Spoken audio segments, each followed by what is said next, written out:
Assalamualaikum warahmatullahi wabarakatuh, Bang Juma. Waalaikumsalam warahmatullahi wabarakatuh. Assalamualaikum warahmatullahi wabarakatuh. Sahabat-sahabat semuanya, shalom alaikum ahibili. Dan semangat, Masya Allah.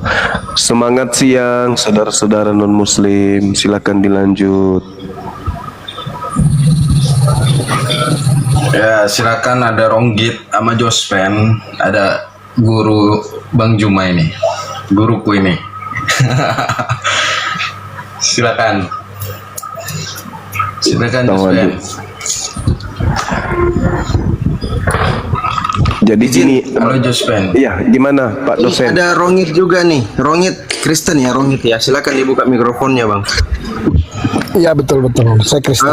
Arom naikkan satu lagi Kristen ya, biar saya dibawa saja. Izin Gurunda ya. Assalamualaikum Bang Zuma. Semuanya Kenapa bisa begitu? Standby di bawah kan, ndak? Nonton nyimak. Tapi Bang Fandi kan moderator kan? Enggak apa-apa, yang lain aja. Itu kan ada Sal Pasaribu juga. Silakan. Biar ada Kristen lebih aku aja yang turun, aku aja yang di bawah. Enggak apa-apa, enggak apa-apa. Pak dosen jangan turun. Siap Bang, makasih. Oke. Dinda Felix masih sudah puasa hari ini, Dinda. Monitor beliau enggak? Oh siap. Oke teman-teman sekalian, jadi kalau berbicara mengenai Islam Kristen, tentu Kristen ini harus bermuara kepada pengajaran Paulus, karena Yesus sedikit pun tidak pernah menyentuh pengajaran yang di bawah terkait dengan hukum Torah dan ajaran yang ada di dalam kitab Tanak kepada non-Yahudi dan juga kepada orang-orang di luar daripada lingkungan beliau jadi pengajar kala itu. Maka saudara kita Kristen ini mau tidak mau mereka harus mulai belajar bahwa sebenarnya yang tertulis di Bible pun itu bukan ajaran Yesus langsung, melainkan hasil penyelidikan orang per orang yang kemudian dibukukan lalu dijadikan sebagai pijakan di dalam melaksanakan rutinitas ritualnya sebagai seorang Kristiani. Nah, sebenarnya kalau kita ingin jujur, kami umat Islam kepada baginda Rasulullah Muhammad sallallahu alaihi wasallam itu tidak ada batu sandungan di situ. Di situ tidak ada penghalang. Apa yang diajarkan oleh Nabi Muhammad itu yang sampai kepada kami hari ini. Tidak ada kemudian pembantahan atau pembantaian ajaran. Berbeda dengan ajaran Yesus yang datang kepada Bani Israel, antara Kristen dan dan Yesus itu muncul Paulus ini. Paulus ini adalah duri di dalam daging. Dia yang mengajarkan untuk melaksanakan ritual-ritual di luar daripada ajaran Yudaism. Jadi Paulus ini yang harus sebenarnya dibahas, siapa beliau ini. Karena dia berada di antara Yesus dengan orang Kristen, tiba-tiba aja muncul dia di sana. Kenapa? Kalau seluruh rangkaian ajaran Yesus dari A sampai Z itu ditegakkan atau dipraktekkan, maka akan menghantarkan orang itu menjadi Yudaism. Karena tidak ada ajaran Yesus yang ada di Bible yang kita temukan menghantarkan kita bisa jadi Kristen. Contoh, tak ada ajaran mengajarkan kita di Bible itu untuk menyembah Yesus. Tidak ada ajaran mengajarkan kita untuk menghalalkan semua yang ada di dalam Torah. Tidak ada ajaran Yesus di dalam, ada ajaran Yesus untuk makan babi, untuk tidak bersunat dan seterusnya. Munculnya Paulus inilah yang membengkokkan kemudian ajaran Yesus ini. Ini yang tidak disadari oleh saudara kami Kristen. Jadi saudara Kristen itu ibarat, kalau saya analogikan ya, orang-orang Kristen ini semuanya sudah menggunakan baju daster. Habis itu mereka teriak, aku ini adalah laki-laki ganteng. Saya pria jantan kali, saya pria ganteng kali, saya gagah, saya laki-laki yang perkasa, tapi menggunakan baju daster. saya ini pengikut Yesus, saya ini penyembah Elohim, tapi ikut Paulus, pakaian Paulus yang dipakai, ajaran Paulus yang dipakai. Kalau jadi pengikut Yesus, ibadahnya itu di sinagoge. Dia bersunat, puasa, sujud dalam beribadah, yang dibaca kitab Tanak, ibadahnya hari Sabat, menyembah kepada Elohim, mengkitabkan kitabnya Nabi Musa. Ini saudara-saudara kami Kristen pengikut Yesus, pengikut Yesus, makannya makan babi, kumpulnya hari Minggu, kulupnya penuh tepung. Gimana ceritanya? Jadi cuman teriak doang, kami ini pengikut Yesus Pak. Begitu diperiksa kulupnya, ada sagu di dalam. Orang yang tidak bersunat, yang nonotnya masih ada tepung terigu di situ, itu haram hukumnya masuk ke rumah ibadahnya orang Yahudi. Nggak boleh, nggak boleh. Dilarang keras. Pemakan babi, penyembah berhala, bersatu dengan orang-orang Yudaism di dalam beribadah itu nggak boleh, haram hukumnya, nggak bisa. Betapa orang-orang Yahudi itu dikutuk oleh Elohim. Kalau kita lihat pekerjaan mereka di dalam kitab Yehezkiel 44, coba.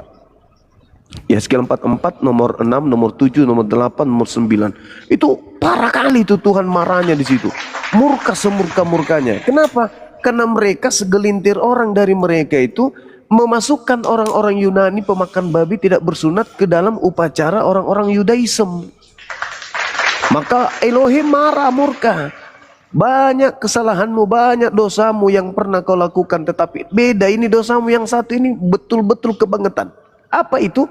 Kau memasukkan orang-orang tidak bersunat ke rumah ibadahku.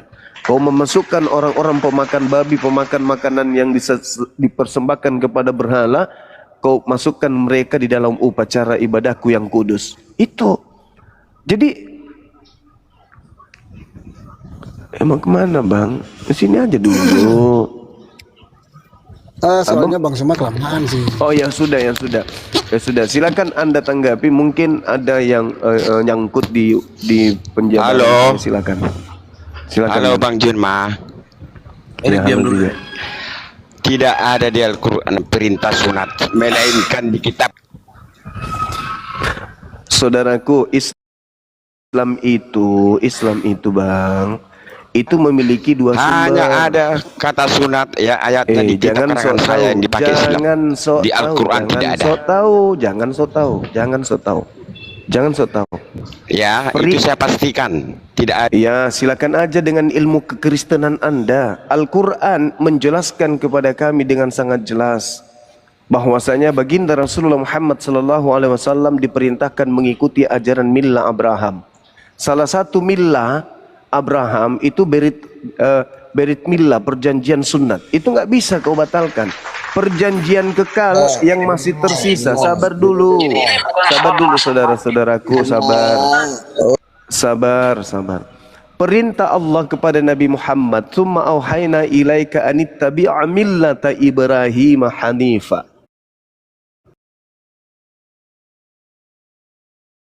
Mengikuti millah Ibrahim. Salah satu millah atau perjanjian atau berit perjanjian antara Allah dengan Nabi Ibrahim adalah sunnah. Kamu tahu nggak? Kakeknya baginda Rasulullah Muhammad SAW orang kedua yang bersunnat setelah ayahnya Ibrahim. Orang kedua loh.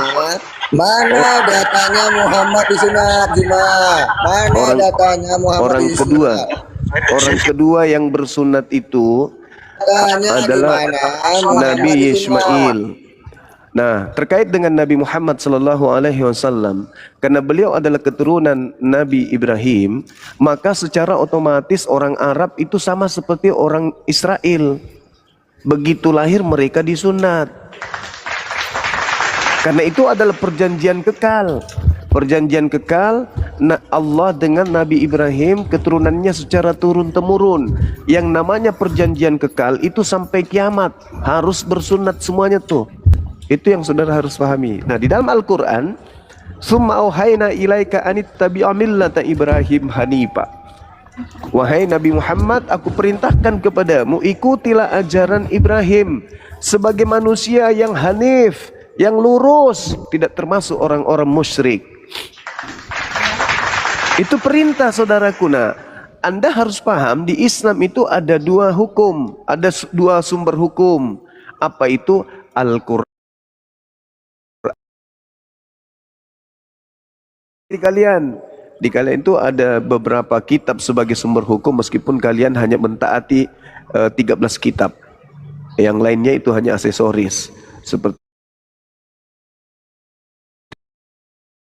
dan gunakan yang kalian sebut perjanjian lama, itu sumber hukum juga, tapi kalian hanya jadikan sebagai aksesoris doang untuk sebagai legitimasi alasan-alasan kalian untuk pengesahan menggunakan surah-surah Paulus itu.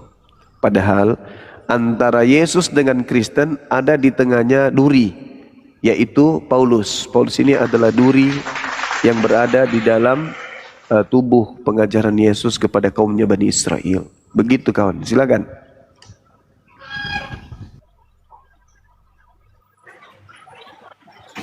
Ya, selamat siang. Akan bang. Ya, Yang semangat dong, beritakan. Kau kan mau memberitakan, masa lemas begitu? Semangat, semangat, semangat. ini diskusinya apa? Judulnya Itu ada. tanya Bang Juma mau tema apa gitu. Kau aja mau tema apa sama Bang Juma nggak apa-apanya. Apapun tema digasak sama Bang Juma, gas. Ya, betul itu. Sang pembinasa keji. Apakah itu Nabi Muhammad atau Paulus? Nabi Muhammad kemudian yang memproklamirkan ajaran menyembah kepada Allah Subhanahu wa taala. Paulus yang memproklamirkan menyembah kepada Kristus Yesus. Silakan, siapa pembinasa keji menurut Yesus? Kan Yesus dulu tuh, baru Paulus, baru Nabi Muhammad. Berarti patokan kita Yesus. Pembinasa keji menurut Yesus itu siapa? Kalau Paulus, Kristen tutup buku. Kalau Islam, kalau Nabi Muhammad, Islam yang tutup buku gitu. Silakan.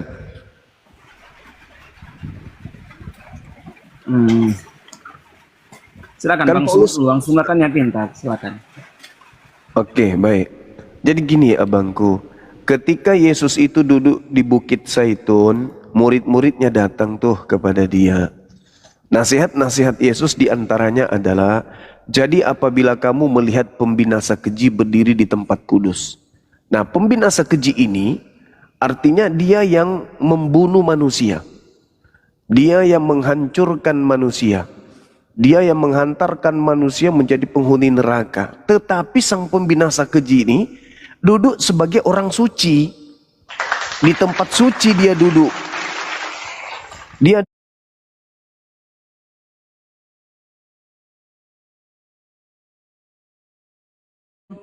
menjadi oknum yang kemudian dimuliakan, disanjung, diikuti, diteladani. Nah, itu dia. Jadi seorang pembinasa keji yang duduk di tempat yang tidak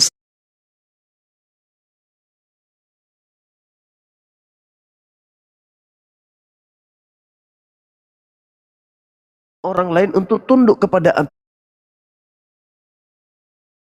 aturannya, di mana aturannya itu justru menghantarkan kepada kebinasaan. Orang banyak mengikutinya, karena banyak orang jadi pengikutnya.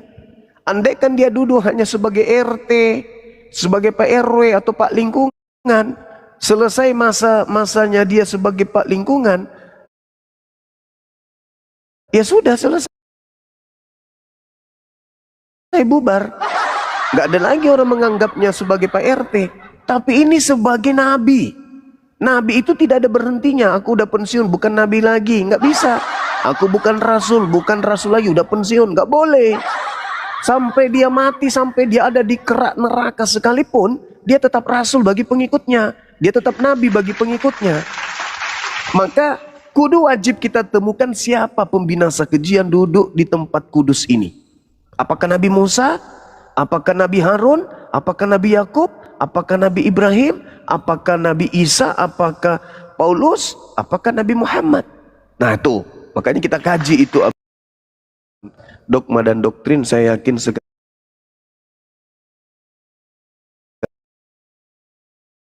Ya, kalau disematkan peminasa keji itu kepada Paulus, tentunya saya pikir sangat jauh. Kenapa? Paulus sendiri pun rela teraniaya, rela dipenjarakan, rela mati di Yerusalem. Dia tidak membalas, dia tidak mengangkat pedang, dia tidak membunuh, dan dia mengajarkan pengajaran yang diajarkan oleh Yesus. Misalnya dikatakan bahwa karena Paulus sehingga Kristen menyembah Yesus. Yesus pun berkata di dalam firman Tuhan, akulah jalan, kebenaran, dan hidup. Saya yakin kita tahu bersama kalau namanya kebenaran itu kebenaran itu adalah Sang Allah. Tetapi Yesus berkata dia adalah kebenaran. Bukan pembawa benar, tapi kebenaran. Dia Sang benar itu. Seharusnya Sang benar itu hanya Tuhan, tapi Yesus berkata dia adalah Sang benar itu. Bahkan bukan hanya sampai di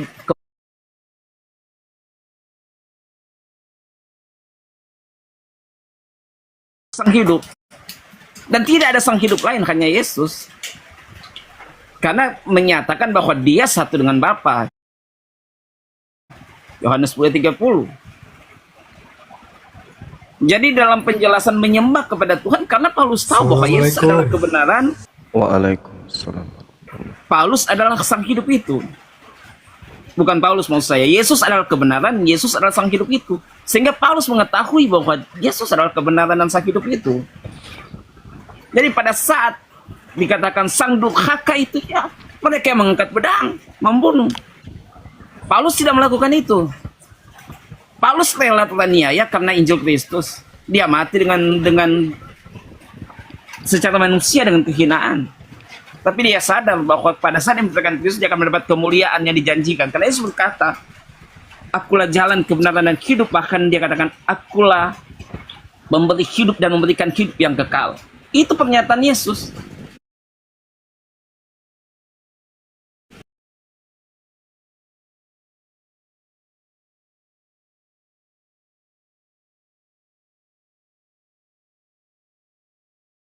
Kan bahwa yang duduk di tempat yang suci atau Sang durhaka itu di dalam Matius 24 itu ditunjukkan kepada Paulus, itu sangat tidak masuk.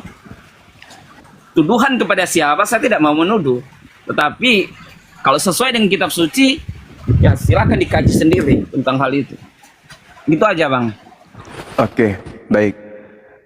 Jadi saudara, Anda tadi mengajar tentang Yesus. Yesus tak ada salah. Kalau kita berbicara Bible, Yesus tidak pernah mengajarkan kemudian hal yang salah kalau kita baca Bible. Nggak ada sedikit pun tak ada kesalahan Yesus di Bible itu. Kenapa? Yesus mengajarkan kaumnya untuk kembali kepada hukum Torah. Yesus mengajarkan kemudian kaumnya untuk menyembah hanya kepada Elohim. Yesus mengajarkan agar mereka mendudukkan pengajarannya itu hanya sebagai utusan Tuhan. Itu kami terima, kami beriman dengan itu. Ajak. Itulah yang disebut hikmat Injil di dalam Al-Quranul Karim. Kami beriman kepada keadaan itu. Yang bermasalah ini Paulus. Inilah yang disebut pembinasa keji. Ketika saudara mengatakan beliau tidak melakukan pembunuhan, kata siapa? Anda baca Filipi 3, dari lisannya sendiri dia mengaku. Apa katanya? Tentang kegiatan aku menganiaya jemaat, tentang kebenaran dalam mentaati hukum Taurat, aku tidak bercacat. Padahal bagaimana mungkin tidak bercacat menganiaya orang-orang soleh, membunuh orang-orang soleh tidak bercacat. Lalu kemudian dikatakan di Kisah Para Rasul, sementara itu berkobar-kobar hati Saulus untuk mengancam dan membunuh murid-murid Tuhan. Ia menghadap imam-imam dan meminta surat kuasa daripadanya untuk dibawa ke majelis-majelis Yahudi di Damsyik, supaya bila mana ia menemukan laki-laki atau perempuan yang mengikuti jalan Tuhan, ia akan menangkap mereka dan membawa mereka ke Yerusalem dan seterusnya. Ini pembinasa keji ini. Tapi itu belum seberapa itu. Itu baru pembinasa, belum keji. Itu masih status pembinasa, pembunuh. Kekejiannya muncul ketika dia murtad dari ajaran Yahudi, mendirikan sekte baru yang bernama sekte Kristen atau Kristianos. Anda coba lihat di dalam 2 Korintus. Kalau Anda melihat di 2 Korintus 10 nomor 5, inilah dia yang dimaksud pembinasa keji itu. Apa ajarannya? Kami membinasakan setiap pemikiran manusia dan merubuhkan ketinggian pengetahuan Tuhan untuk menggiring manusia kepada Kristus Yesus. Jadi cara Paulus menggiring manusia kepada sembahan yang bernama Kristus itu adalah membinasakan pemikiran manusia, membinasakan akal manusia, merubuhkan ketinggian pengetahuan Tuhan. Artinya merubuhkan pengetahuan Tuhan, ajaran Tuhan yang datang kepada para nabi itu dirubuhkan, dibinasakan, dihapuskan oleh dia untuk menggiring manusia kepada penyembahan kepada sosok Kristus ini. Ada nggak Yesus pernah mengatakan, aku membinasakan pemikiran manusia? Ada nggak? Yesus mengatakan, kasihi Tuhanmu dengan akal. Paulus mengatakan, aku membinasakan akal manusia. 2 Korintus 10 nomor 2. Ada nggak Yesus mengatakan bahwa aku menghentikan, aku membinasakan, aku menawan, aku merubuhkan perintah-perintah Tuhan? Ada nggak Yesus mengajarkan itu? Nggak ada. Tapi Paulus dengan gagah berani mengatakan, aku merubuhkan pengetahuan Tuhan. Pengetahuan Tuhan dirubuhkan. Hah? Ini pekerjaan rasul atau pekerjaan iblis? Inilah yang dimaksud Yesus. Kamu akan melihat pembinasa keji duduk.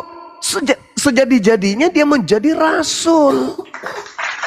Sementara rasul itu adalah kedudukan lebih tinggi dari nabi. Nabi itu penerima firman untuk dirinya. Rasul itu nabi yang menerima firman selain untuk dirinya juga untuk umatnya, orang lain. Nah, Paulus mengatakan dirinya sebagai rasul. Dengan demikian dia duduk di tempat kudus. Berarti dialah pembinasa keji itu. Kenapa? Dia membinasakan jasad manusia. Yang kedua, dengan kekejiannya dia membunuh akal sehat manusia. Coba Anda telah diri Anda hari ini. Apakah masuk akal? Apakah diterima oleh akal saudara? Tuhan pencipta langit dan bumi turun ke bumi isap tete. Akal Anda sehat nggak itu? Enggak. Akal Anda dimatikan oleh Paulus. Apakah masuk akal Anda Tuhan pencipta langit dan bumi yang begitu dahsyat menghancurkan Sodom Gomora, menenggelamkan Nuh, bahtera Nuh menjadi bukti sampai hari ini masih ada. Firaun menjadi bukti sampai hari ini masih ada. Tiba-tiba saja turun menjadi seenggok bayi Yahudi yang tak berdaya. Masuk Anda di akal Anda enggak itu? Enggak masuk. Tetapi kata Paulus, aku membinasakan itu semua demi untuk menggiring manusia kepada Kristus. Sadari itu saudaraku. Jadi saya katakan sekali lagi, antara Nabi Muhammad dengan kaumnya tak ada penghalang, tak ada batu sandungan. Tetapi antara Yesus dengan Kristen, di tengah-tengahnya muncul pembinasa keji yang bernama Paulus yang membengkokkan ajaran Tuhan menuju kepada ajaran paganisme. Itu fakta. Silakan. Ya. Jadi semua mengambil ayat-ayat tentang Paulus membunuh sidang jemaat pada saat Paulus yang namanya masih Saulus, sebelum dia bertobat. Jadi memang ada kehidupan yang lama, ada kehidupan yang baru dari Paulus. Kehidupan yang lama dari Paulus memang dia sebagai pengikut hukum Taurat yang sangat taat. Sehingga pada saat itu dia ingin membunuh pengikut-pengikut Yesus yang dikatakan sama seperti dikatakan bahwa mereka menduakan Tuhan, sehingga dia membunuh. Tapi setelah dia ditarik oleh Tuhan, dia sadar, setelah dia menjadi rasul, dia tidak satu kali pun mengangkat senjata untuk membunuh. Itu yang pertama. Yang kedua, Bang Suma mengatakan menawan setiap pikiran bertaat kepada Kristus, ditawan, dibinasakan dan lain sebagainya di dalam 2 Korintus 10. Baca ayat yang sebelumnya, Bang. Bahwa di situ dikatakan, karena senjata peperangan kami itu bukannya menurut keadaan dunia, melainkan kuasa Allah. Artinya, itu bukan hal secara wujud fisik di dalam dia mengadakan peperangan. Tapi itu mempunyai makna menawan dengan apa? Dengan hikmat, dengan kebijaksanaan dan Tuhan untuk dia menyatakan Injil itu, tentang kebenaran itu. Bukan mengangkat senjata.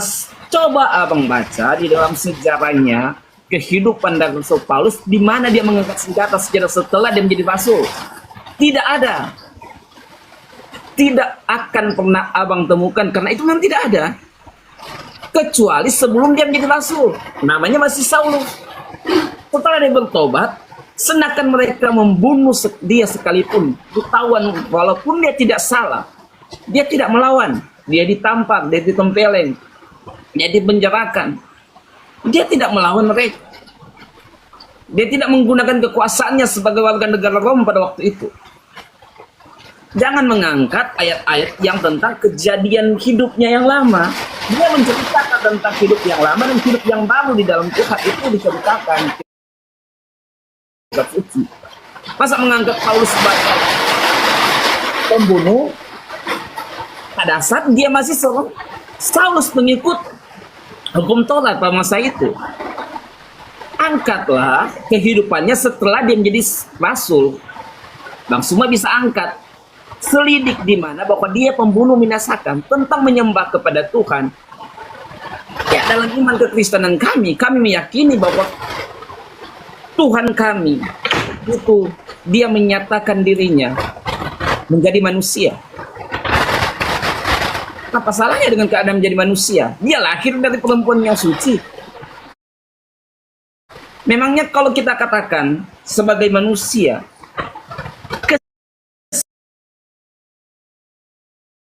perempuan yang tidak suci, dia lahir perempuan yang suci, dikatakan firman Tuhan. Dan saya pikir orang muslim pun mengakui akan hal itu. Dia lahir dari Roh Kudus. Oke, gantian kita. Boleh aku komen Bang Juma? Sabar dulu, Bang. Suara saya kedengaran nggak ini, teman-teman? Bang Zuma, lanjut, aman. Oke. Aman. Baik. Saudara mengatakan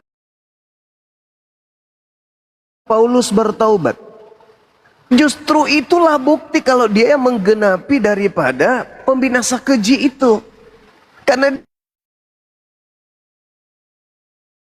berkesusahan dengan apa yang dinubuatkan oleh Yesus tentang orang yang bertobat angkatan jahat itu. Matius 12 nomor 43 sampai 45, coba Anda baca tuh Matius 12 tuh. Ada pembinasa keji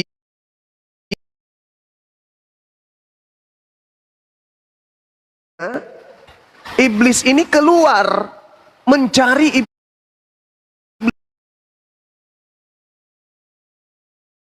diajaknya masuk kembali ke orang yang bertobat tadi. Apa yang terjadi menurut Yesus? Keadaan orang tadi jauh lebih jahat daripada keadaannya semula. Pada saat dia membunuh, iblis di dalam tubuhnya cuma satu iblis. Pada saat dia setelah bertobat, iblisnya masuk menjadi 8 iblis. Sehingga Yesus mengatakan, ini akan dialami oleh angkatan jahat ini. Baca dalil itu. Nah, ketika saudara mengatakan beliau bertaubat, saudaraku, orang yang berakal sehat, mending mereka mati dibunuh dengan ucapan la ilaha illallah. Mending dia mati dengan ucapan itu. Tiada Tuhan selain Tuhan yang mengutus para nabi. Mati digorok oleh Paulus itu jauh lebih baik, jauh lebih bermanfaat, jauh lebih selamat daripada mati dalam keadaan menyembah makhluk kuburan dari ajaran Paulus. Kalau Paulus hari ini datang, saya kasih leher saya kepada Paulus. Paulus, mending kau tebas leher saya daripada kau matikan akal saya sampai saya percaya Tuhanku turun ke bumi menjadi bayi. Paulus, mending kau tebas leher.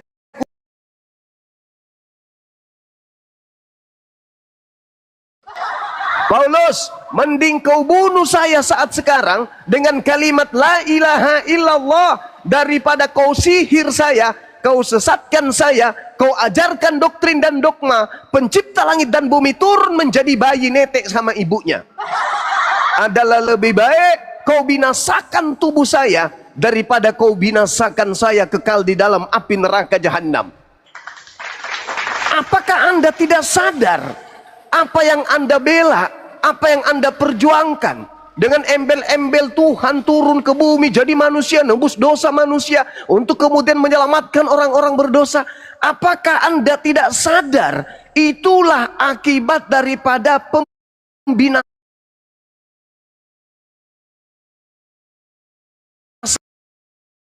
Mengatakan Tuhan turun ke bumi, lahir dari perawan yang suci. Kenapa Anda bisa percaya seperti itu? Karena Anda sedang dibinasakan. Kenapa bisa dibinasakan? Tadi saya katakan kepada saudara apa yang diterangkan Paulus dalam 2 Korintus 10 nomor 5. Apa yang dikatakan? Kecerdasan dibunuh, kecerdasan dihilangkan, bahkan kemampuan Tuhan, pengetahuan Tuhan ditawan. Kira-kira ada nggak kebodohan di atas kebodohan seperti itu? Pengetahuan Tuhan ditahan, pengetahuan Tuhan dikebiri, firman Tuhan dihapuskan, bahkan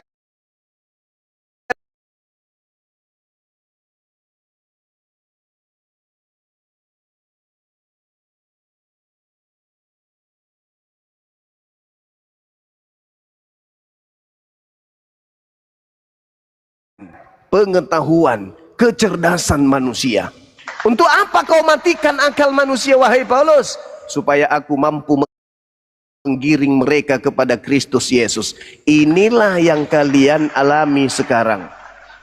Kalian tahu tak ada perintah menyembah Yesus. Kenapa kalian bisa digiring ke sana? Kalian tahu Yesus ibadahnya hari Sabtu. Kenapa kalian bisa digiring ke hari Minggu? Kamu tahu sunat itu perjanjian kekal Tuhan. Kenapa kalian tidak bersunat? Kalian tahu haramnya babi itu adalah perintah Tuhan. Tapi kenapa kalian akal sehat? Bahkan firman Tuhan pun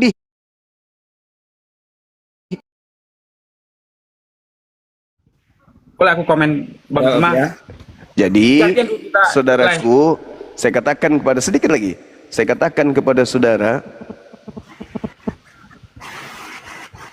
bahwasanya pembinasa keji itu tidak lain dan tidak bukan adalah Paulus, sehingga hari ini kamu menemukan diri saudara agak lain daripada saudara-saudara kita dari Bani Israel. Silakan. Saya jawab ya langsung ya. Sabar Bang. Karena nanti mereka katakan saya nggak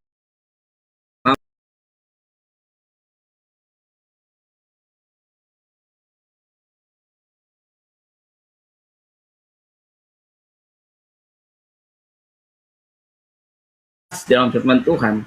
Di awal diskusi saya sudah jelaskan di awal bahwa Yesus itu adalah jalan, kebenaran dan hidup. Dan sang kebenaran saya sudah katakan pasti.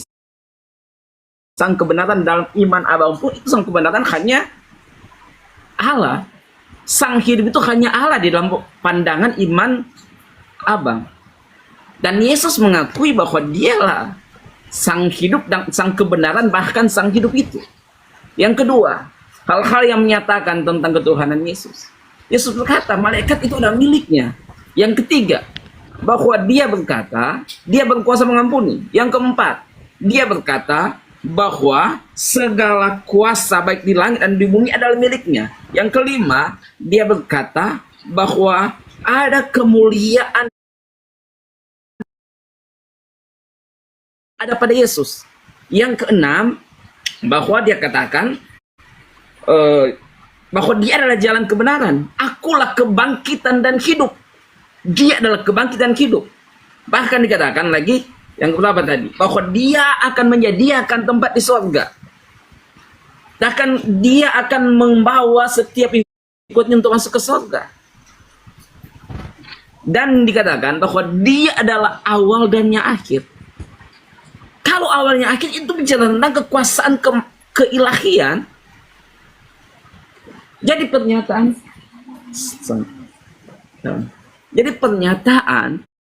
tentang kenapa Kristen menyembah Yesus itu sudah sangat jelas.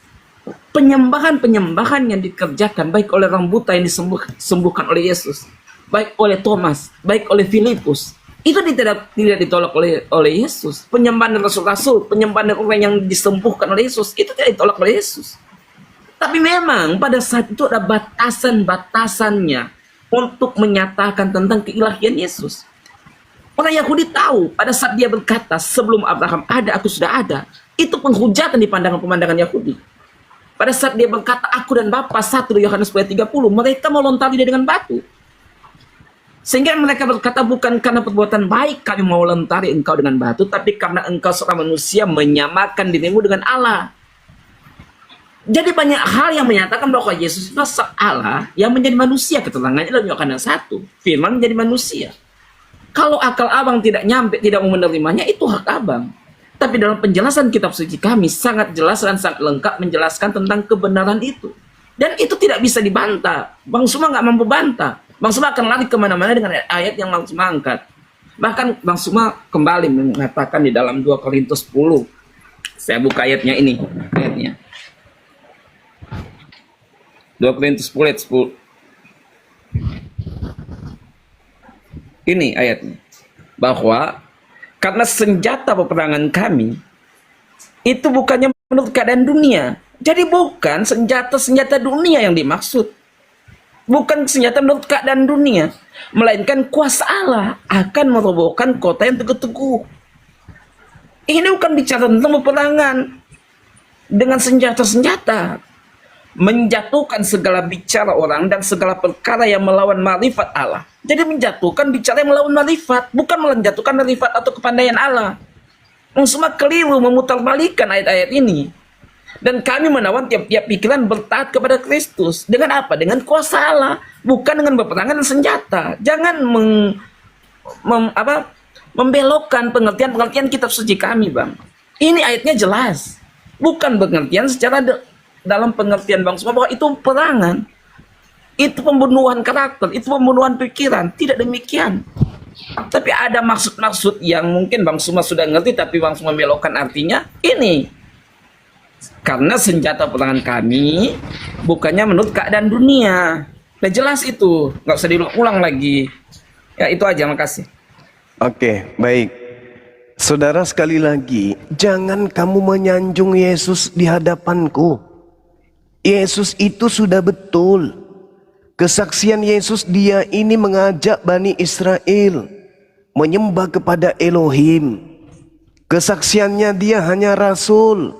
Dia mengatakan apa?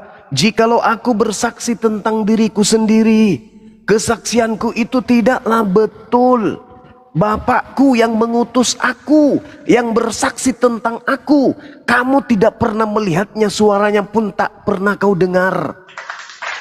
Mengutus aku. Kesaksianku itu aku utusan.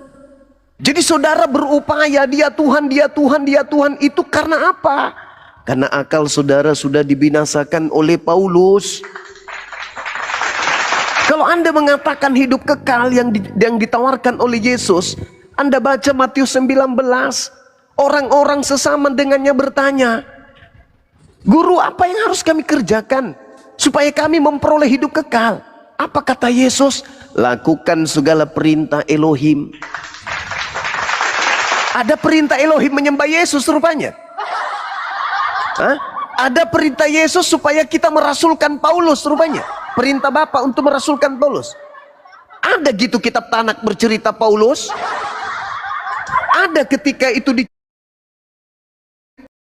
kita percaya kepada kitab Roma, Galatia, Filipi dan seterusnya, ada gitu.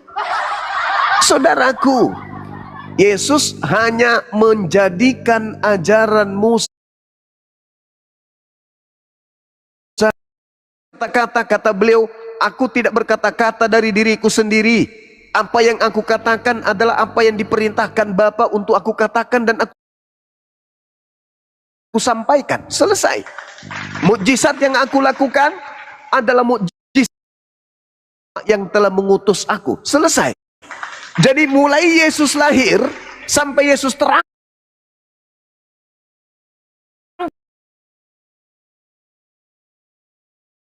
pada dirinya, tak ada aspek roh jahat pada dirinya, tak ada aspek binatang pada dirinya, tidak ada aspek yang lain pada dirinya selain aspek manusia, rasul, utusan Tuhan. Dari mana aspek ketuhanan ini muncul, dinobatkan, disandarkan, ditempelkan kepada Yesus? Dari sang pembinasa keji, Paulus. Tak ada ajaran. Hari ini Anda mengurai apa ajaran Yesus yang menyebabkan dia menjadi Tuhan? Tak ada. Kalau Anda baca Roma 14 nomor 9, ternyata penyebab Yesus jadi Tuhan karena dia keluar dari kubur. Baca itu dalil. Baca itu dalil. Baca khotbah Petrus kisah para rasul 2 nomor 36. Rupa-rupanya untuk menjadi Tuhan, Yesus kudu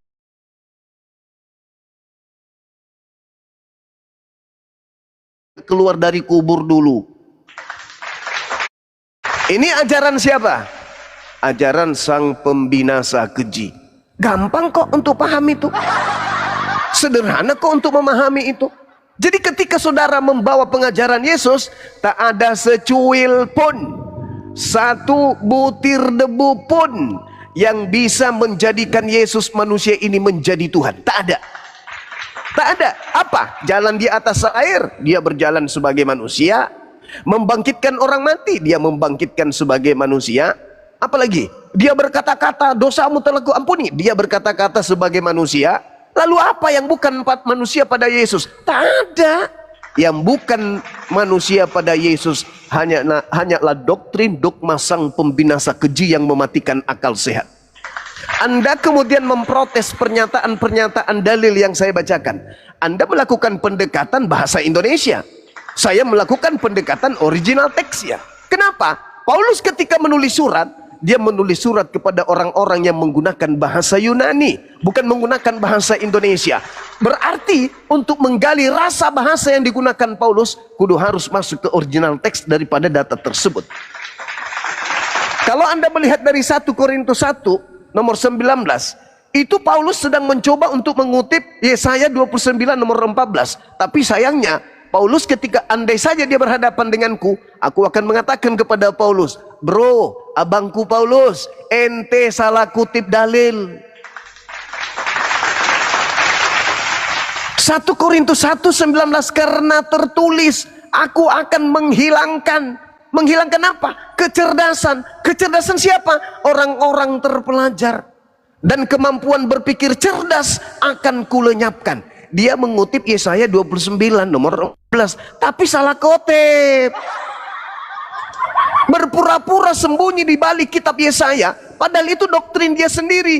Aku akan menghilangkan kecerdasan orang-orang terpelajar. Semakin orang belajar teologi, kalau Anda mendudukkan kemudian agama Kristen sebagai rujukannya, semakin belajar teologi, semakin bahlul. Semakin jauh dari kebenaran, semakin jauh dari kecerdasan, semakin jauh dari ilmu pengetahuan, semakin jauh dari logika sehat. Dan kata Paulus, kemampuan berpikir cerdas akan kulenyapkan. Apakah ini bukan pembinasa nih? Ketika manusia akal sehatnya dioperasi, diobo-obo akalnya, dicabut akalnya, maka manusia itu akan hidup seperti kera. Akal dimatikan, manusia itu seperti monyet. Tapi semonyet-monyetnya monyet, tidak ada monyet yang menyembah sesamanya monyet. Ini manusia, akalnya dibinasakan, maka jatuh kepada kondisi mereka menyembah kepada sesamanya makhluk. Ini yang terjadi, ini fakta. Sehingga kalian yang menjadi korban keteteran. Oh, dia Tuhan pada saat ini, pada saat kapan dia Tuhan? Pada saat kapan? Pada saat dia makan ikan goreng, pada saat dia keluar dari kubur, pada saat dia tidur di atas perahu, pada saat dia netek sama ibunya, pada saat mana dia Tuhan? Oh, pada saat dia melakukan pekerjaan mujizat tanda dahsyat dan semua. Diam. Yesus berkata dalam Yohanes 5 nomor 36, ada kesaksianku yang lebih penting dari kesaksian Yohanes Pembaptis, bahwa seluruh mukjizat, seluruh kekuatan, seluruh tanda-tanda yang aku kerjakan. Pekerjaan itulah yang aku kerjakan saat ini, dan pekerjaan itulah yang bersaksi titik dua bahwa Bapa Elohim lah yang telah mengutus aku. Selesai. Lalu sisi ketuhanannya dari mana? Dari manusia yang akalnya sudah mati, dibunuh oleh sang pembinasa keji. Sekali lagi saudaraku, saya katakan kepada saudara, andai Paulus datang sekarang ini di depan Bang Suma mengancam golok di leher Bang Suma, apa ku katakan sama beliau? Sekarang juga kau tebas leherku sebelum kau jadikan aku sebagai korbanmu. Kau matikan akalku dengan sihirmu. Ingat, ingat, sekali lagi ingat. Nih camkan, catat. Paulus pernah diproklamirkan, pernah dikampanyekan, pernah dipromosikan oleh iblis kalau Paulus itu adalah utusan Tuhan yang maha tinggi. Iblis pernah mempromosikan Paulus kalau Paulus ini adalah jalan untuk menyelamatkan manusia kepada hidup yang kekal. Anda baca di Kisah Para Rasul 16 nomor 16 sampai nomor 18. Iblislah yang memproklamirkan Paulus tentang kerasulannya. Dan ingat, ketika Anda membaca 2 Korintus 12 nomor 7, Paulus sendiri yang mengatakan bahwa di dalam tubuhku ada iblis yang kerjanya menggocok aku. Dan kalau lebih jauh lagi Anda memandang Bible, surah-surah Paulus khususnya, Anda baca Roma 7, Anda akan tamat bahwa pada diri Paulus itu ada dua pekerjaan. Yang pertama pekerjaan Tuhan, yang kedua adalah pekerjaan iblis. Dan Paulus menundukkan pekerjaan-pekerjaan iblis itu sebagai skala prioritas dalam mengajarkan agama Kristen. Anda boleh baca. Buka Roma 7 sekarang. Kita semua yang menjadi saksi di sini, ternyata Paulus lebih tunduk kepada ajaran iblis daripada tunduk kepada ajaran Tuhan. Saya bisa buktikan datanya. Nah, inilah yang kalian ikuti hari ini. Makanya bersunat, Paulus tetap aja bersunat. Paulus mengajarkan kemudian meninggalkan sabat, beliau tetap aja sabat. Ketika Paulus mengajarkan kemudian untuk jangan makan, silakan makan babi, Paulus tidak makan babi. Ketika Paulus mengajarkan korban cuma sekali saja, yaitu darah manusia, Paulus ketika ke Yerusalem dia bertobat dan mempersembahkan lagi persembahan ajaran Nabi Musa. Jadi Paulus mengajarkan membinasakan orang lain, sementara dia menyelamatkan dirinya dari ajaran tersebut. Ini yang harus Anda pahami. Ini yang Anda harus camkan baik-baik, bahwa pembinasa keji itu menghantarkan manusia anak keturunan Adam mematikan akal sehat. Boleh gantian beritakan kebenaran. Silakan. Saya dulu ya, beritakan kebenaran. Oke. Ya, oke. Saya. Sebentar dulu beritakan kebenaran. Saya dulu. Bang Jospen, silakan Bang Jospen. Sebentar. Tadi kau bilang gantian, oke, baik. Begini Bang Zuma, Matius 24 ayat 15 sampai 22 ya. Mengapa Yesus mengatakan demikian? Jadi apabila kamu melihat pembinasa keji berdiri tempat kudus menurut firman yang disampaikan oleh Nabi Daniel, para pembaca hendaklah memperhatikannya. Nah, dari mana Yesus mengutip ini? Dari Daniel 11 ayat 31. Jadi ayat menerangkan ayat, Alkitab cukup menerangkan dirinya sendiri. Daniel 11 ayat 31 mengatakan, tentaranya akan muncul. Mereka akan menajiskan tempat kudus. Benteng itu menghapuskan korban. Tentaranya akan muncul. Mereka akan menajiskan tempat kudus. Benteng itu menghapuskan korban sehari-hari dan menegakkan kekejian yang membinasakan. Nah, bagaimana cara kita memahaminya? Baik, Matius 24 ayat 15 mengatakan, jadi apabila kamu melihat pembinasa keji berdiri di tempat kudus, menurut firman yang disampaikan oleh Nabi Daniel, para pembaca hendaklah memperhatikannya. Maka orang-orang yang di Yudea haruslah melarikan diri ke pegunungan. Orang yang sedang di peranginan di atas rumah, janganlah ia turun untuk mengambil barang-barang dari rumahnya. Dan orang yang sedang di ladang, janganlah ia kembali untuk mengambil pakaiannya. Celakalah ibu-ibu yang sedang hamil atau yang menyusukan bayi pada masa itu. Berdoalah supaya waktu kamu melarikan diri itu jangan jatuh pada musim dingin dan jangan pada hari Sabat. Sebab pada masa itu akan terjadi siksaan yang dahsyat seperti yang belum pernah terjadi sejak awal dunia sampai sekarang dan yang tidak akan terjadi lagi. Dan sekiranya waktunya tidak dipersingkat, maka dari segala yang hidup tidak akan ada yang selamat. Akan tetapi oleh karena orang-orang pilihan waktu itu akan dipersingkat. Nah, menurut Nabi Daniel, siapa pembinasa keji itu adalah tentara yang akan muncul, yang akan menajiskan tempat kudus, yaitu bait suci Yerusalem. Dari mana kita tahu Matius 24 ayat 15 itu paralel dengan Lukas 21 ayat 20. Kalau kita baca lagi keterangannya Lukas 21 ayat 20. Apabila kamu melihat Yerusalem dikepung oleh tentara-tentara, ketahuilah bahwa keruntuhannya sudah dekat. Artinya keruntuhan Yerusalem atau bait suci yang ada di Yerusalem. Pada waktu itu, orang-orang yang berada di Yudea harus melarikan diri ke pegunungan.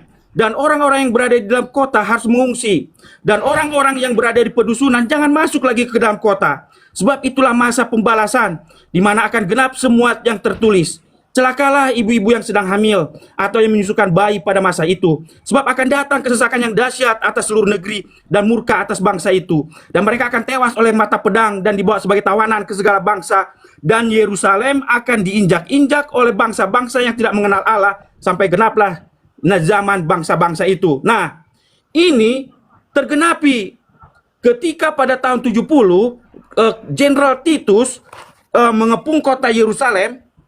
Pada saat itu, pada saat perayaan Hari Paskah, biasanya kalau perayaan Hari Paskah, orang Yahudi rame-rame berduyun-duyun ke Bait Suci untuk merayakan Paskah.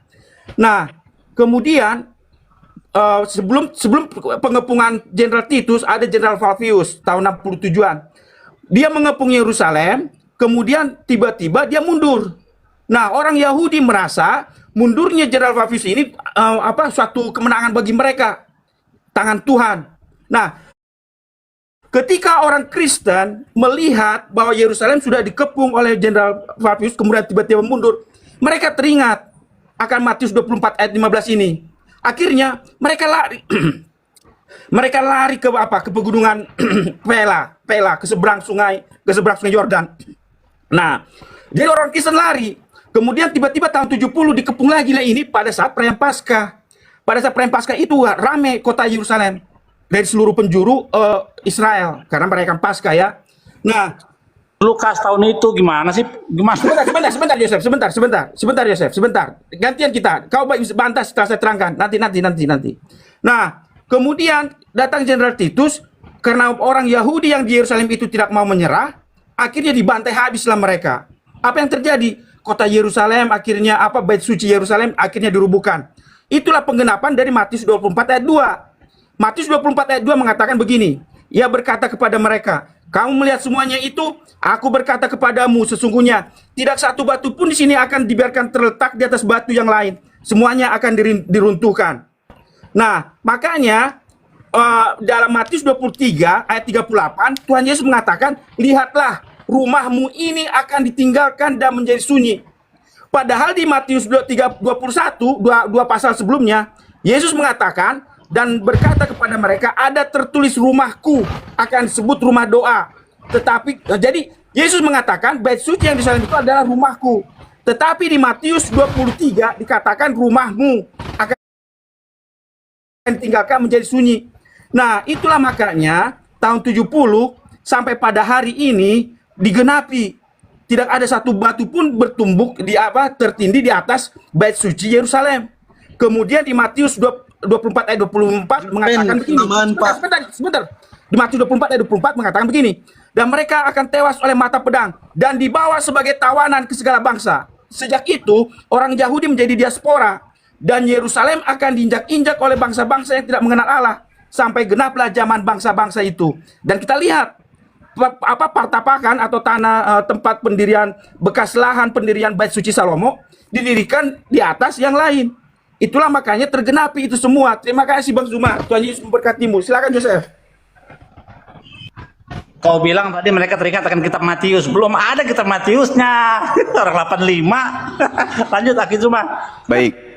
Jadi saya tanggapi begini saudaraku. Harusnya Anda malu membawa data ini.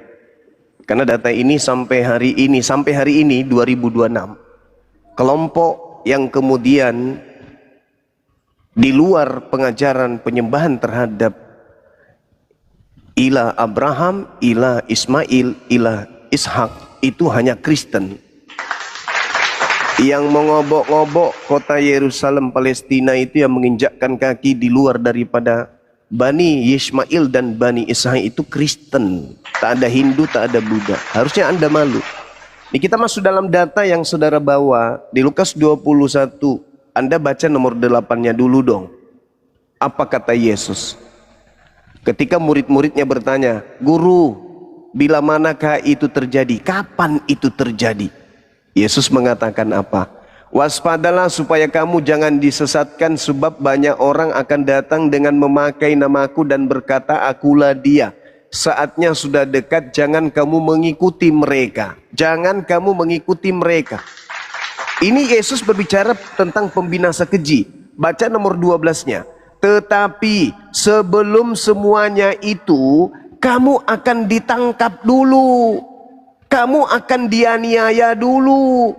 Kamu akan diserahkan ke rumah-rumah ibadat dulu. Kamu akan dimasukkan ke dalam penjara-penjara dulu. Kamu akan dihadapkan kepada raja-raja dulu, kepada penguasa-penguasa dulu, oleh karena namaku. Siapa pelakunya? Siapa pelakunya? Sang pembinasa keji. Siapa yang melakukan penganiayaan terhadap murid-murid Yesus angkatan pertama? Paulus, pendiri agama Kristen. Makanya dikatakan di Lukas 21 itu nomor 32-nya apa katanya? Aku berkata kepadamu, sesungguhnya angkatan ini tidak akan berlalu sebelum semuanya ini terjadi.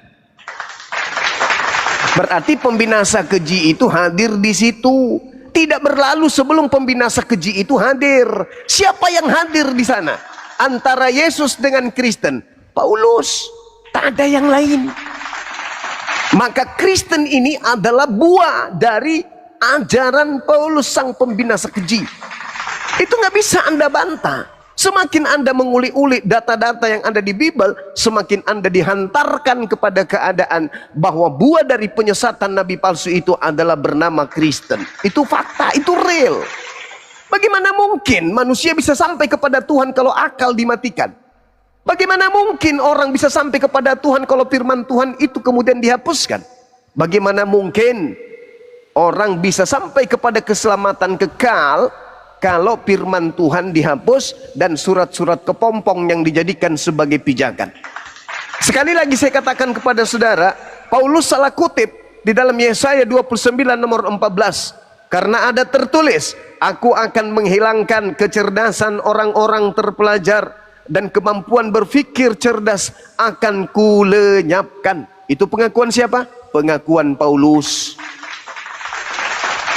Apa akibatnya kalau kecerdasan kita dihapuskan? Apa akibatnya kalau kecerdasan orang-orang terpelajar, orang-orang yang berfikir itu dihapuskan? Kemampuan berpikir kita ini dilenyapkan. Kira-kira kita jadi apa itu? Makanya saudaraku, makanya Bible itu kalau Anda telaah tidak akan menghantarkan Anda sampai kepada keselamatan kalau menggunakan akal sehat. Tapi kalau Anda manut saja mendengarkan bacaan-bacaan yang ada di dalamnya, maka Anda akan sampai kepada apa yang Anda inginkan, yaitu keselamatan, tapi semu. Pahami itu. Pahami itu dengan seksama bahwa Paulus memang menghantarkan pengikutnya untuk menghilangkan akal sehat. Masuk akal tidak? Diimani ada Tuhan turun ke bumi, mengosongkan dirinya. Setelah kosong, tidak mempertahankan keilahiannya, tiba-tiba dari manusia bisa menjadi Tuhan kembali. Pertanyaannya, siapa yang menjadikan Tuhan yang sudah kosong dari ketuhanan ini menjadi Tuhan kembali? Ada Tuhan mengosongkan ketuhanannya, tidak mempertahankan sisi ketuhanannya, melainkan manusia. Hilang nggak keilahiannya? Hilang. Bisa nggak berbuat apa-apa dari dirinya sendiri? Nggak bisa. Ada nggak dalilnya seperti itu? Ada. Yohanes 5 nomor 30. Aku tidak dapat berbuat apa-apa dari diriku sendiri. Oh, bagus. Kalau begitu, setelah kau jadi manusia, yang membuat kau menjadi Tuhan kembali siapa? Kan lu tidak bisa lagi berbuat apa-apa dari diri lu sendiri kan? Ya. Lalu untuk menjadi Tuhan, siapa yang membuat kau menjadi Tuhan? Aku sendiri. Bohong lu. Tadi kau katakan kau tidak bisa berbuat apa-apa dari diri lu sendiri. Sekarang yang menjadikan diri lu kembali kepada posisi Tuhan siapa? oknum lain. Inilah yang tidak disadari, inilah yang tidak dipikirkan oleh saudara kami Kristen. Kenapa? Karena Kristen sejatinya akalnya sudah dimatikan. Inilah yang disebut pembinasa keji. Kenapa Paulus disebut pembinasa dan juga keji? Karena menggiring manusia untuk menghilangkan akal sehat. Manusia yang sejatinya jadi pemimpin di atas muka bumi, tiba-tiba menjadi bahlul karena otaknya dihapuskan, akalnya dimatikan oleh Paulus. Mustahil orang masih bertahan di agama Kristen kalau mereka menggunakan akal sehat dalam konsep bertuhan. Mustahil Kristen masih bisa mempertahankan keyakinannya ketika mereka menggunakan akal untuk menelaah Bibelnya. Mustahile Kristen masih menyembah Yesus, di waktu yang sama juga dia menggunakan akal sehatnya. Itu mustahile. Jadi sekali lagi saya katakan saudaraku, sampai detik ini kita sudah berdebat hampir 1 jam, belum ada bantahan kalau Pauluslah pembinasa keji itu. Kenapa? Sebagai pembinasa keji, Paulus menjadikan pengikutnya manusia-manusia yang tadinya cerdas menjadi blow on karena otak harus lepas, akal harus tidak berfungsi. Itulah fakta. Itulah fakta. Apakah mereka menyembah makhluk kuburan itu karena akal? Tidak. Itu semata-mata karena percaya doang, bukan karena akal. Kenapa bisa demikian? Karena akal sudah dimatikan, akal sudah lumpuh. Maka apa yang diajarkan, apa yang disuapin, itulah yang masuk ke dalam mulut. Ini fakta, ini real. Hari ini kami menemukan Kristen menyembah orang yang keluar dari kubur, bukan karena orang Kristen itu bodoh, enggak, tapi karena akalnya sudah ditawan oleh sang pembinasa keji. Demikian, saya izin ibadah dulu. Oke, baik. Diambil Baik, alih saya dulu oleh tanggapin, Bang Bang Zuma. Zuma. Silakan. Bang Zuma. Bang Zuma, gimana saya tangkapin? Sabar, woi. Bang Zuma, gimana saya tangkapin? Saya dulu tanggapi. Saya sebentar. Saudara yang mau menanggapi baru silakan, nanti saya ibadah dulu 15 menit, habis itu kita lanjut. Silakan. Bang Zuma saya tunggu ya dengan topik yang sama. Oke, makasih. Siap. Sebentar dulu, Pray. Gantian dulu. Sebentar. Terakhir. Closing statement. Karena dia udah closing statement, saya pun closing statement. Nah, konteksnya ini adalah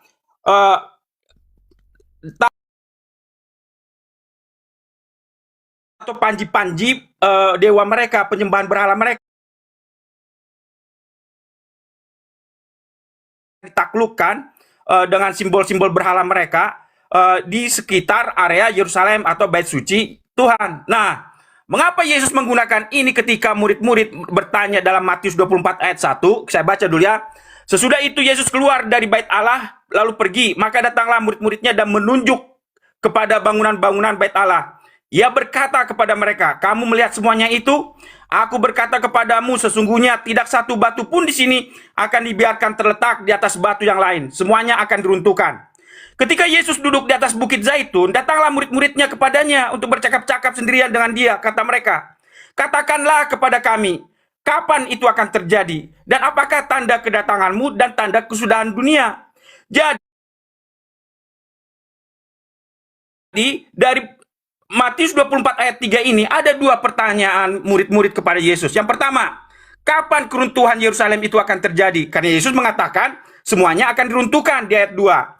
Kemudian di ayat 3 ini, selain murid-murid bertanya tentang keruntuhan Yerusalem dan Bait Suci Yerusalem, mereka pun bertanya tentang tanda-tanda kedatangan Yesus. Nah, Yesus menggunakan simbol keruntuhan Bait Suci dengan keruntuhan kota Yerusalem sebagai perlambang bahwa demikianlah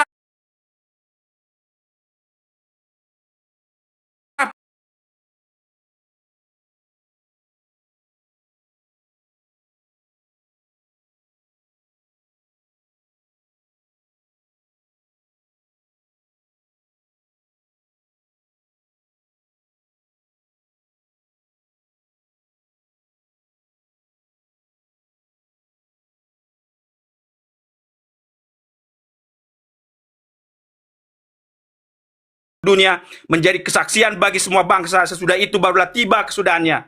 Jadi Yesus menggunakan keruntuhan Yerusalem sebagai tanda bahwa itulah seperti tanda keruntuhan Yerusalem itulah tanda kedatangannya yang kedua kali. Terima kasih, Tuhan Yesus memberkati. Silakan. Saya kasih kesempatan ke Bang Billy dulu mungkin untuk menanggapi ini. berbicara keruntuhan Yerusalem ini, Bang Billy. Monitor Bang Billy. Arom sama Salpa Saribu monitor. Saya mau ibadah juga ini. Jadwal saya dengan Bang Zuma sama. Silakan teman-teman. Ada Ustadz Felix juga nih. Silakan Ustadz. Silakan Ustadz. Baik.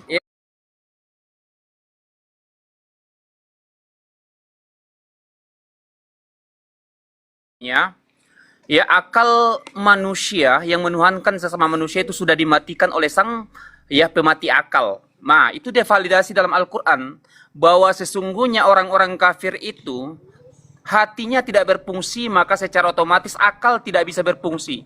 Dalam Al-Quran dikatakan walahum qulubul la yafqahuna biha.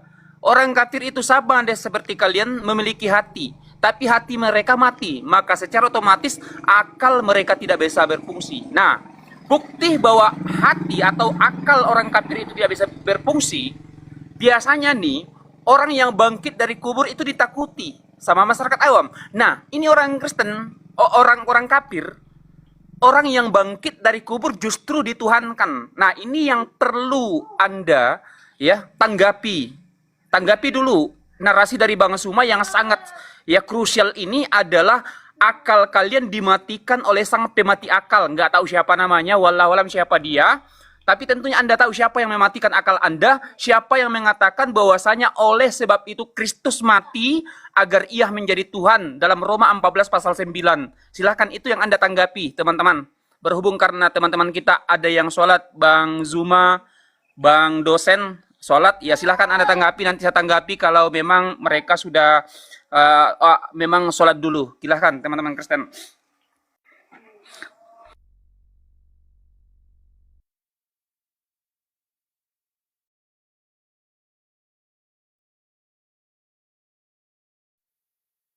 Sebab sudah pernah kami debat ini.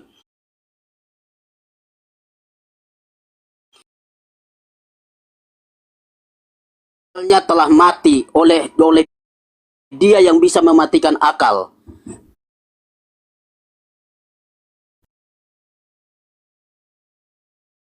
Dalam 2 Korintus pasal yang keempat ayat 3 dan ayat yang keempat untuk Anda ya.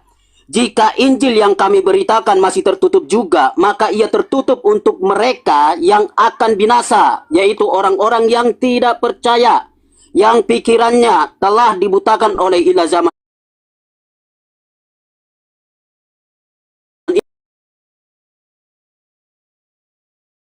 Anda mencoba memakai tapi malah menuduh, padahal sebenarnya menurut Alkitab yang Anda tuduh, yang Anda pakai, maka Andalah sesungguhnya yang sedang dibutakan. Nah, perhatikan.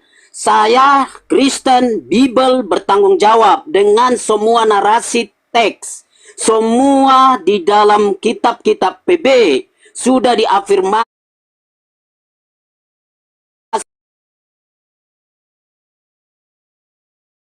Tapi Anda tidak konsisten kepada para penulis, tidak konsisten dengan kaidah ilmiah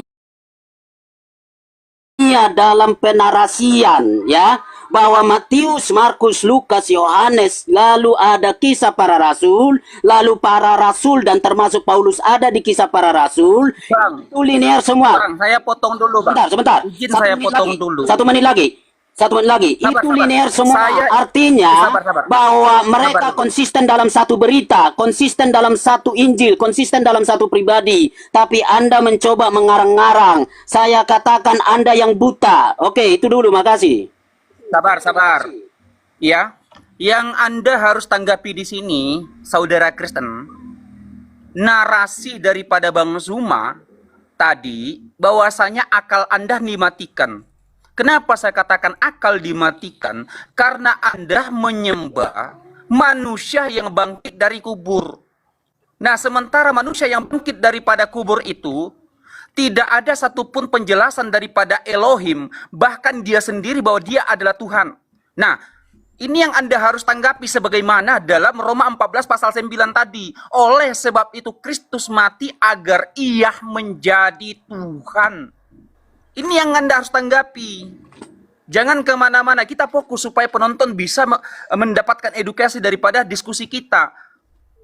Anda harus tanggapi tentang bangkitnya Yesus dari kubur yang Anda sembah itu.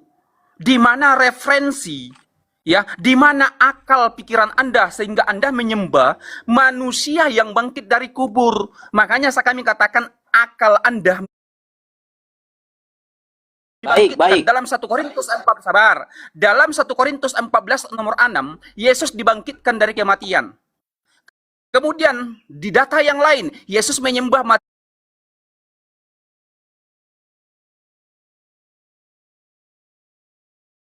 Dalam Wahyu 22 nomor 9, seluruh para nabi dan malaikat dan mereka yang percaya kepada kitab itu menyembah kepada Tuhan. Nah, sementara Anda menyembah manusia yang bangkit dari kubur. Oke, Itu baik. yang Anda harus bantah.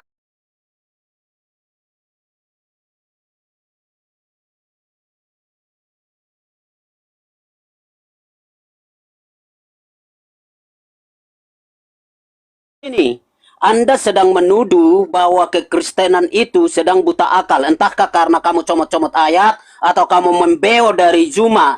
Tapi sekali lagi Anda datang seperti orang yang tidak tahu apa-apa, mungkin seperti tidak terpelajar, lalu datang ke teks PB, datang ke perjanjian baru, lalu comot-comot ayat, lalu Anda menyerangnya, lalu Anda mengambil kesimpulan. Kebodohan apa ini? Kebodohan apa ini? Saya tantang Anda. Jangan bodoh kalau mau pakai di dalam kitab.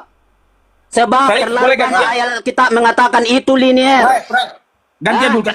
Terakhir. Oke ya, jadi jangan begitu. Sebentar Bang. Jangan begitu. Pakai Alkitab. Tak sanggupkah engkau menyerang kekristenan dengan kitabmu? Saya menyuruh. Mana kitabmu? Bawa kitabmu ke sini. Sebentar, Alkitab. Sebab apa?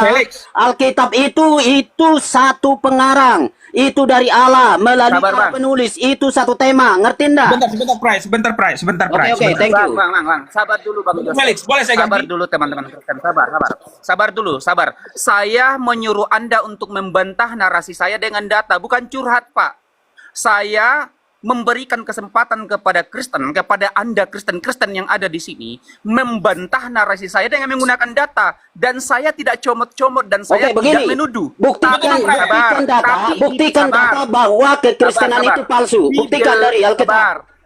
Coba. Sabar, Bibelmu sendiri, sabar. Buktikan datamu bahwa kekristenan itu adalah palsu, sesat. Datamu ya, data dari Alkitab. Dan itu harus terang. Yuk, saya tunggu. Bang,